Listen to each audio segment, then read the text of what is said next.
We are back with a very Vanguard episode of the show. It's time to retire one of our former foils, one of our adversaries early on in the show, a man whose voice has been immortalized in our very own intro music. The man, the myth, the legend, Compton's very own Jay has been terminated from the Revolutionary Blackout Network. He was just too revolutionary. I guess, do you want to just dive right into the titular topic, Zach? Yeah, let's go ahead and get into the RBN. At the beginning of the end, if Nick and Sabby are the adults in the room, you've really lost the plot, and I think that's a great place to begin this whole odyssey. We've kind of stopped covering the RBN Revolutionary Blackout Network for the entire time that we were a podcast. We've had this weird relationship with them where at first we were tight with almost everybody that was on the network, and then they just became the biggest nut huggers of like the Jimmy Dore, like gray zone lefties you could possibly believe. Absolutely no critical thinking, absolutely no pushback, even on the most like blatantly hypocritical areas, and just basically became the ball boys for Jimmy, one of the Diet Jimmy Dore shows. And that's fine. And we've, poked fun at them a few times when it gets extra embarrassing, like the Marianne Williamson debate, and just being absolutely fucking unhinged, which is always good for react-along content. But they haven't exactly been a serious force in lefty world. Not that we're a serious force, but even by our low standards, you know what I mean? They basically burned every bridge. They had a good connect with Cornel West, Dr. Cornel West. They blew that up right as he was about to start running for president. I thought that was a funny move. Just a very interesting network over there, one that I don't expect that we'll be hearing from for long. Yeah, it's been in total shambles for seemingly a while now. And the funniest thing about all of this going down is that it's actually oddly reminiscent of something that happened about 3 years ago involving some of our friends of the show who were at the time part of Revolutionary Blackout Network. It might have still been called Fred Hampton Leftists at the time. But you guys know who we're talking about. They've been on the show before, ex-members of RBN that were basically, raising the red flag, sounding the alarms, whatever expression you want to say, basically trying to ameliorate these issues 3 years ago, for which they all paid the price. They all paid the price and were smeared by, these grifters, when actually they were the ones being honest and trying to save this project from its inevitable fate that it's now suffering a long time ago. But, with all that said, let's take a look at the original tweet that I saw in the timeline yesterday. This totally shocked me. Like I said, CJ removed from RBN, and obviously CJ is Compton J. If you guys aren't familiar with their roster over there, it's basically seemingly kind of just CJ and Nick lately over at RBN. From what I can tell, I don't watch regularly, but I don't see them doing a lot of panel shows anymore. It seemed like it used to be like at least 4 or 5 people on live streams, like the whole crew together. Nowadays, whenever I would tune in, at least just out of curiosity, it seems like it was either just CJ hosting or Nick hosting, or sometimes both of them, with, every once in a while, like Sabby popping in for an interview or James doing a live stream of his own. But the sort of numbers really seem to have dwindled over there. It doesn't really seem like much of a collective or even really a network anymore. It just kind of seems like, a channel with 3 people at most occasionally on it, but now even less. And these are the reasons why CJ has apparently been removed: making decisions without approval of the group, attacking Sabby multiple times. I snapped at him today because I was tired of him disrespecting our members. And that's particularly crazy to me because if you guys don't know, obviously Sabby has actually had a pretty successful career of her own, completely independently from the rest of the Revolutionary Blackout Network. Her channel does really well, does good numbers. People actually watch it. She's clearly, talented at what she does. Even when I disagree with her, she is able to, be a competent host and broadcaster, all that stuff, right? So I think it's crazy that behind the scenes CJ was, supposedly being this disrespectful. Oh well, that's what it's all about, bro. This has been a clout mission from day one, and they were pissed off that Sabby was distinguishing herself. I mean, how many subs does RBN have? 35K. I remember when I always say this, right? I remember remember when Sabby first started her show. I remember when we had her on. She is really good. She's very, level-headed, and she plays the game. Man, she's not going to do anything that she thinks is going to jeopardize her audience's, favor of her. She's always going to kiss Jimmy's ass because she knows that's the red line in the sand, So she's playing that game, and she always has, and she's played it masterfully well. I remember when she used to have to rip off our headlines, and you would watch her go live like 3 or 4 hours after the Vanguard, and it would say like Jimmy Dore destroys X, Y, or Z, and it was like exactly what we had just talked about, and it's great. And I'm just looking at her channel now, and she's fucking kicking ass. She's spanking us, that's for sure. So I would imagine that a lot of jealousy is involved over there at the Revolutionary Blackout Network. Oh, she's making a lot of money off of her streams. They're not making as much money off the RBN streams. They have to split the money off the RBN streams.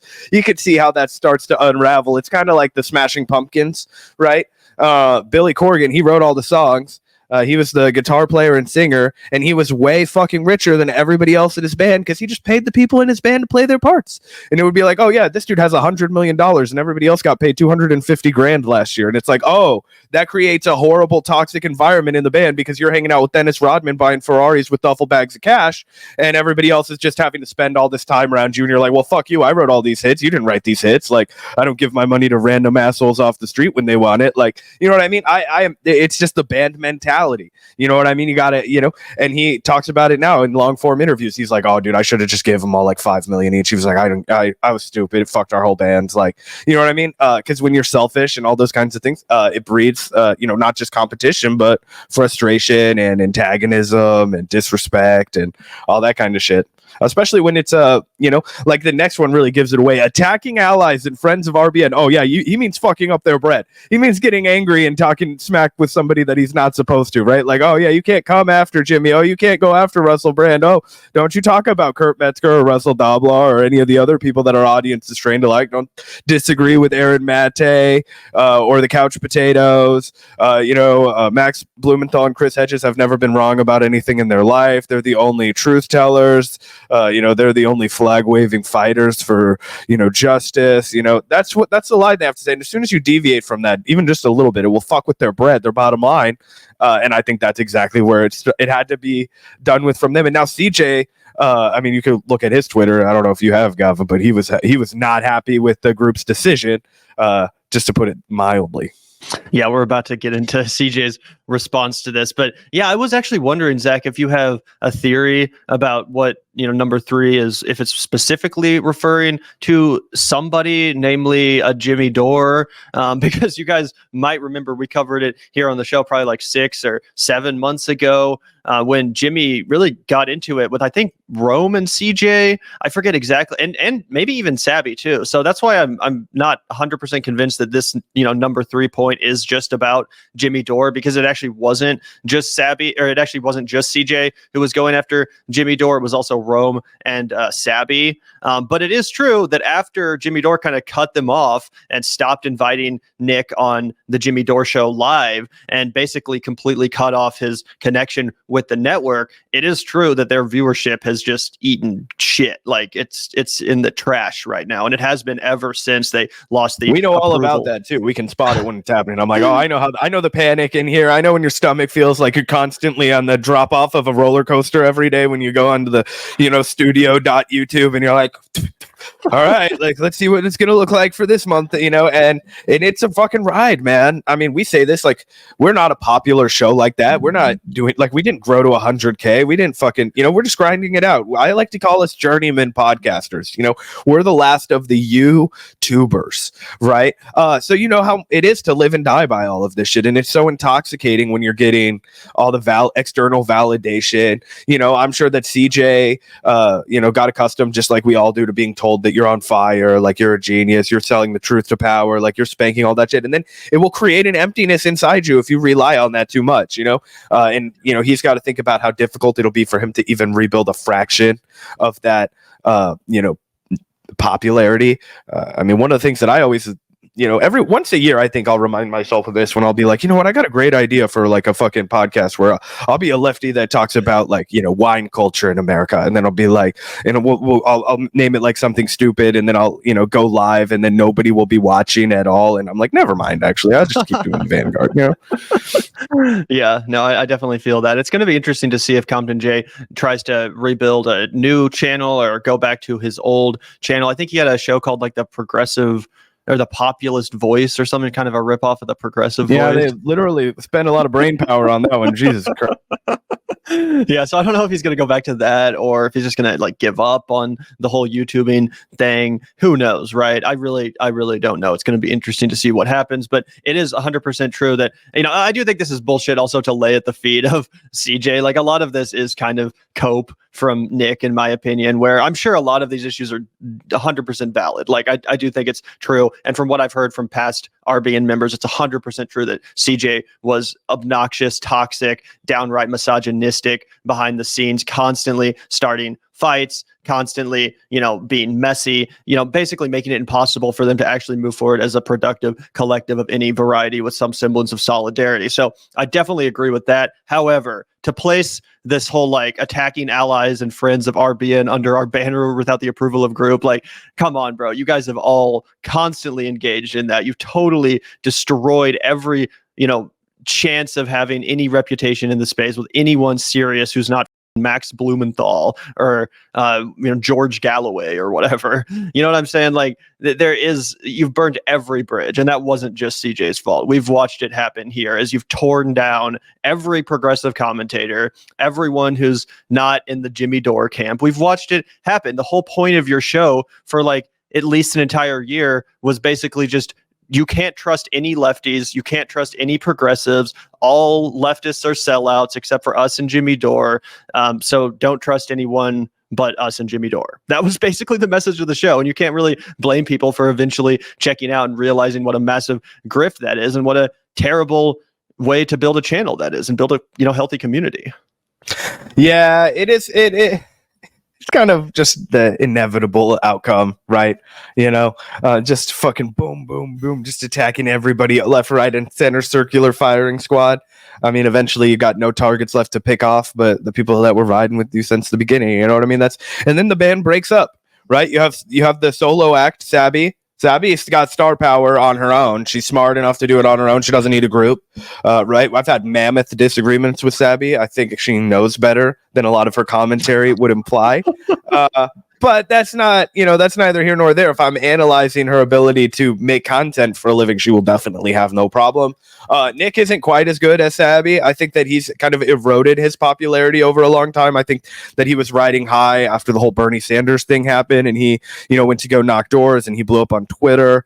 And ever since then, I think he's kind of just, he's just been detrimental to his own brand. So I think it's kind of fizzle out time over on the Revolutionary Black Hat Network. But I do have to say there are probably a lot of times where people would have called it quits for me and Gavin over here. They were like, these guys are on their way out. They're about to give up. And it's like, no, we're going to keep doing the show. So they might keep doing the show and just being like, fuck it. Who cares how much engagement we get? Just ride it out until the next wave comes. Bro, I kind of hope they do. Honestly, at this point, it would feel like something was missing from the freaking, space if RBN just totally disappeared. On one hand, it might be nice, but I don't know. I would kind of miss them. Their presence, the shit stirring. I don't know. It seems like they should stick it out. But it's the end of our era, right? Because I was thinking about this the other day. We don't really talk about the Jimmy Dore show anymore. We don't really talk about Revolutionary Blackout anymore. We don't really talk about the Couch Potatoes or the Gray Zone anymore. And we've just kind of outgrown it, right? It's become like, it's almost become like Republicans for us. One of the reasons people always, or, one of the things people always ask us is, why don't we do more content dunking on Republicans? And Gavin's always given a really great answer that it's boring as shit. Like Gavin and I have been able to dunk on Republicans since we were in like ninth grade. That was like playing wiffle ball to us. So the idea would be to come out and talk like hardcore strategy, talk about really moving the ball forward, pushing it, right? And then it turns back into wiffle ball. You can see exactly what's being done here. It's not an effort to, bring a cause closer to fruition. It's about growing your own numbers. It's about building a brand. It's about getting more clicks and views and ad revenue.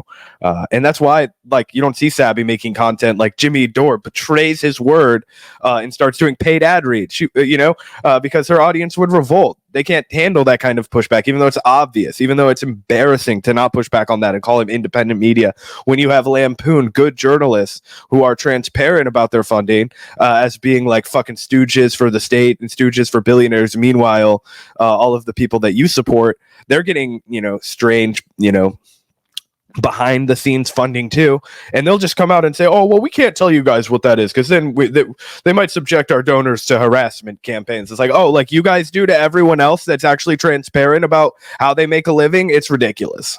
Let's keep going here. There's a couple more interesting tweets where Nick really lays into CJ. He says, why do you guys think I ditched Nick and CJ and started Nick at Night? So glad this deeply unserious moron is gone from our group. Only thing he did was wreck our reputation by trying to turn us into a black drama channel. Hey, it's a politics drama channel, damn it. Yeah, I tried my best to fix him, but I'm done. Again, I think it's kind of...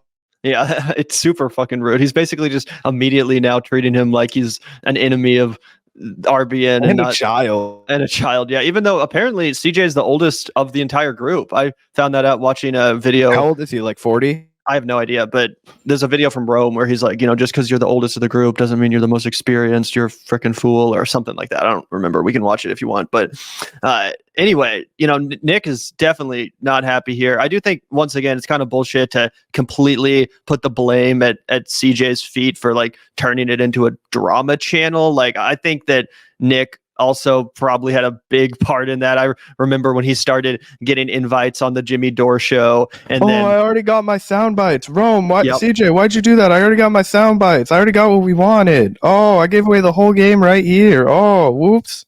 Yep, exactly. Like, he also behaved, as did other members of the group. I've always thought that James is a genuinely nice guy, and he seems comradely and like a good person and all that stuff. So judging by RJ's Twitter, I think we lost him to the red pill. RJ, what the fuck? If you ever want to come back on the show, we could lecture you. We could save you, RJ. You don't need to retweet Andrew Tate. Yeah, I was actually talking to RJ on the phone about all of this yesterday, and I feel like he's kind of just mostly tuned out of politics for the most part, but he was telling me about, just how much he was trying to warn everyone at RBN about what was, going down, not just with CJ and the toxicity behind the scenes, but also with attaching themselves so closely to Jimmy Dore. RJ, apparently identified pretty early on what Jimmy Dore was doing and the fact that he was using these commentators and would throw them away instantly like he had everyone else before them. RJ warned them about that. And instead of listening to him, they cast him aside and smeared him, in addition to other not volunteers, but members of the group at the time, some of which have been on our show as well. But yeah, it's a pretty crazy development. Let's keep going. Next few days are going to suck, but I promise this will be great for RBN in the long run. You guys have no idea how much this idiot was holding us back. And then here's that clip of Rome that I referenced. We don't have to watch the whole thing, but here's the first few seconds where he mentions that CJ is the oldest of them.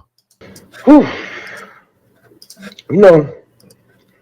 There's a lot of things I hate in this world. But the main thing that I hate is a motherfucking liar. CJ, nobody voted to remove your ass. That was just you and Nick going at each other. And you couldn't take it because you feel like you can't be questioned. Now, you can lie and say this is about Dr. Jill Stein, Dr. Verno West, Dr. whatever doctor. Your doctor, my doctor. But we know that's all a lie. This is about your ego, your pride.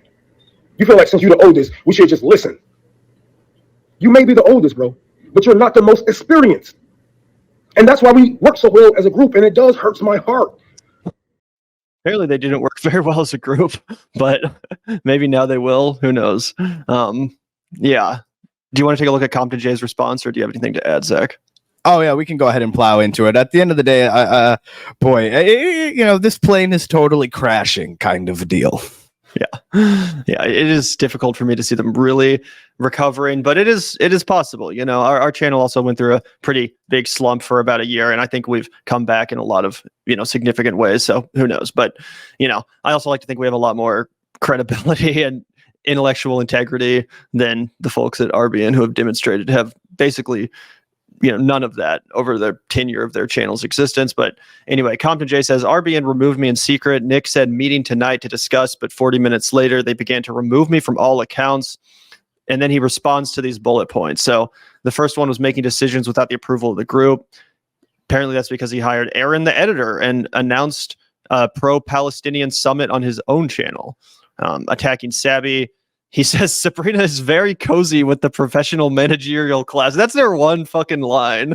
That's their one line to justify Sabrina was compromised by the air-conditioned left. I've seen her home in Boston, and it was pretty nice, and it's just like, oh God, of course, she worked at a university, bro. Like, she's like, of course she has a good living. Like, this is one of the most annoying things about the left content sphere is like, a lot of people who are the more serious leftists, they just start to hate anybody that's like reached a level, like a standard of living that you can acquire for like, 60 grand over the course of the year. And it's like, yeah, that is privilege, I guess. You know what I mean? I have health insurance, I have dental, all that shit. But I'm not here, controlling the levers of power. Yeah. Okay.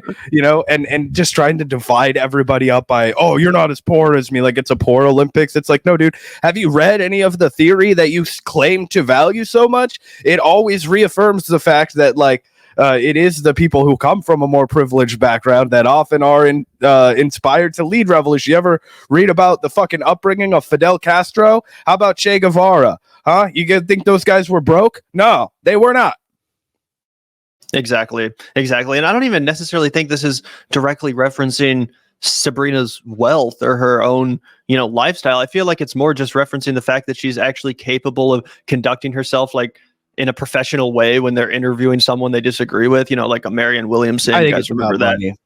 It might also be about money. That's definitely the possibility. I don't know how independently wealthy Sabrina is. Maybe she is. I have no idea. But I just mean what I got from it is that Sabrina has the ability to actually maintain like connections with people like Breonna Joy Gray, for example. She still gets invited on the Hill. That doesn't make her like a sellout. That doesn't mean that she's like just got that gig as a result of being too cozy with the professional managerial class. Like, no, it's just because she's good at what she does and she's been decent at making connections with people that are professionals like Brianna and Marianne Williamson, whatever. I don't think that's a bad thing, just to be a commentator that other people want to talk with and don't feel like they have to worry about being disrespected and, shouted at when they go on their show. You know what I'm saying? Like, that's kind of the vibe I got, but it is also possible he's talking about her, actual wealth. Again, I'm not really familiar with that. Just juxtapose her background when she makes content with everybody else at RBN. It's clear that she's financially more successful, and I just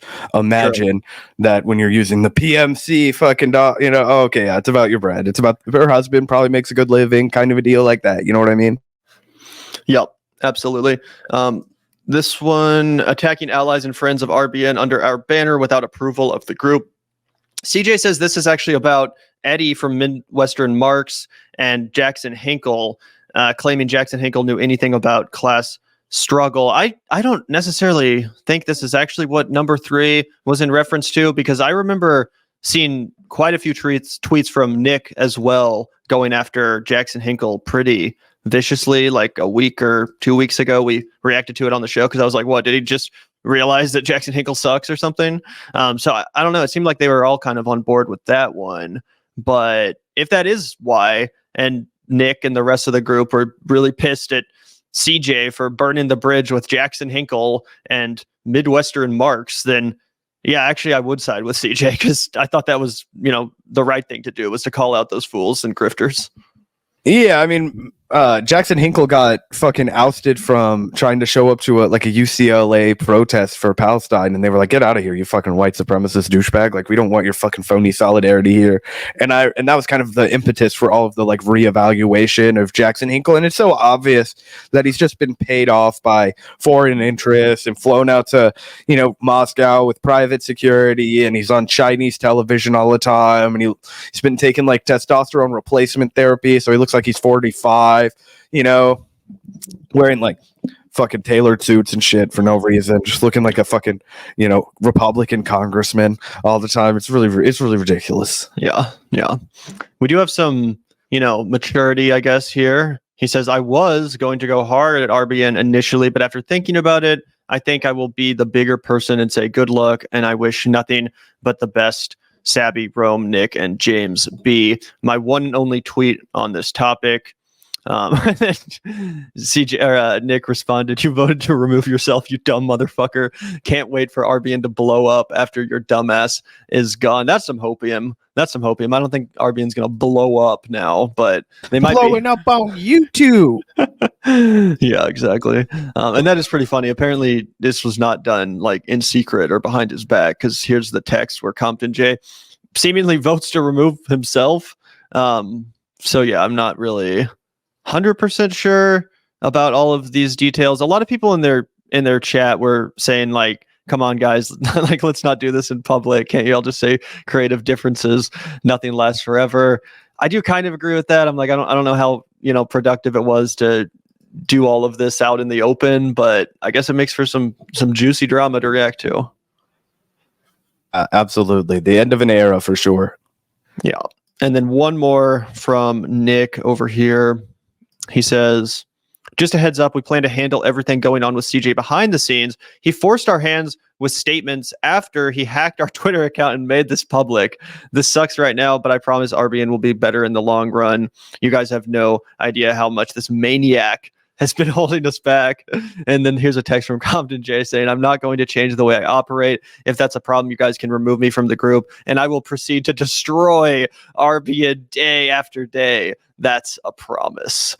Jesus Christ. I guess my biggest takeaway from this is just like, I figured that at least at the core of it, these guys were actually friends, that there was actually some solidarity within the group, even though there was no solidarity to anyone but Jimmy Dore from outside of the group. But apparently not. Apparently, even within the group, it's always just been this like toxic circular firing squad of bullshit. And I don't know, man. I almost just feel bad for everyone involved, because it just sounds like a terrible, terrible thing to be a part of. And it makes me glad that I do this show with someone who I actually know is my friend and that I can actually trust to be a decent human being. Well, don't worry. If the opportunity arises, I might have to take matters into my own hands and conduct a vote.